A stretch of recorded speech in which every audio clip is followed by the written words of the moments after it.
কোটা সংস্কার আন্দোলনকে ঘিরে স্মরণকালের ভয়াবহ সহিংসতার শিকার হয়েছে দেশ। গত কয়েকদিনে নাশকতার ক্ষতচিহ্ন ছড়িয়ে ছিটিয়ে আছে রাজধানীর এক প্রান্ত থেকে আরেক প্রান্ত। বিশেষ করে এই হামলা, লুটপাট, অগ্নিসংযোগে সরকারি বিভিন্ন গুরুত্বপূর্ণ স্থাপনা ও যানবাহনের ব্যাপক ক্ষয়ক্ষতি হয়েছে। টানা কয়েকদিন রাজধানীসহ সারা দেশ আইনশৃঙ্খলা বাহিনীর সঙ্গে আন্দোলনকারীদের দফায় দফায় সংঘর্ষের ঘটনা ঘটেছে।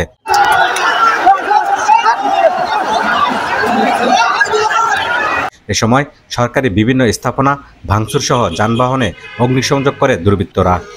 হামলা চালায় মিরপুর বিআরটিএ ভবনে। এতে মোটরযান রেজিস্ট্রেশন, ড্রাইভিং লাইসেন্স, ফিটনেস সনদ, মালিকানা পরিবর্তন সহ সবকিছু পুরোপুরি বন্ধ হয়ে গেছে।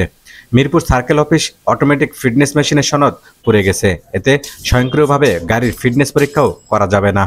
ঢাকা উত্তর সিটি কর্পোরেশনের ডিএনসিসি মেয়র আতিকুল ইসলাম জানান, কোটা সংস্কার আন্দোলনকে কেন্দ্র করে গত 5 দিনে 5টি আঞ্চলিক অফিসে অগ্নিসংযোগ ও ভাঙচুর করা হয়েছে। এতে সিটি কর্পোরেশনের বর্জ্য ব্যবস্থাপনায় ব্যবহৃত 29টি ভারী গাড়ি, 4টি মাইক্রোবাস, 1টি জিপ ও মোটরসাইকেল পুড়ে গেছে।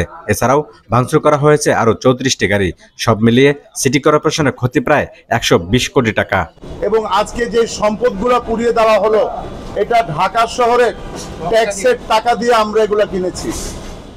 এই ট্যাক্সের টাকা দিয়ে এই জনগণের সম্পদকে কারা পুরালো, আমি অনুরোধ করব জাতির কাছে, সরকারের কাছে, আমাদের প্যারেন্টস মিনিস্ট্রিকে এটার আশু বিচার ব্যবস্থা নেওয়ার জন্য।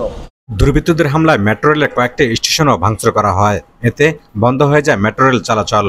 কবে নাগাদ চালু হবে তা নির্দিষ্ট করে বলা যাচ্ছে না। মেট্রো রেলের কাজীপাড়া ও মিরপুর 10 স্টেশন ধ্বংসপ্রাপ্ত যন্ত্রপাতি এনে 1 বছরও সেটা সচল করা হবে না বলে জানিয়েছেন মেট্রো রেল কর্তৃপক্ষ।